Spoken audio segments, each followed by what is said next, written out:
ও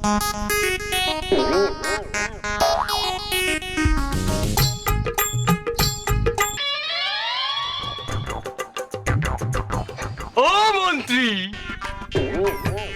আরে সে রাজসভা শুরু হয়েছে এই বেন্ডিয়া কালে, এখনো গোপাল আয় না কিসের দিনে? মহারাজ আপনি গোপাল গোপাল হরতে হরতেই মরবেন। মন্ত্রী, আমি ওই বাইলে কথাটা বলি নাই মহারাজ। আমি বলতে আছি যে গোপালের মধ্যে কি আছে যা আমার মধ্যে নাই। আমাকে বলেন কি লাগবে আপনার? পার্থক্য আছে মন্ত্রী মশাই। কি পার্থক্য আছে সভাকবি কও? রাজসভা শুরু করতে গোপালের নেই জুড়ি, মন্ত্রীর পেট পিঠের সাথে গোপালের বড় ভুড়ি। লাথি মারমু কবি, সভা কবি লাথি মারমু। এই থামো তোমরা। আচ্ছা মন্ত্রী, গোপাল হাঙ্গারাই তোমার কি হারে, যার কারণে বেন্ডি কালে রাজসভায় আইতে গোপালের দেরি হয়? গোপাল মনে হয়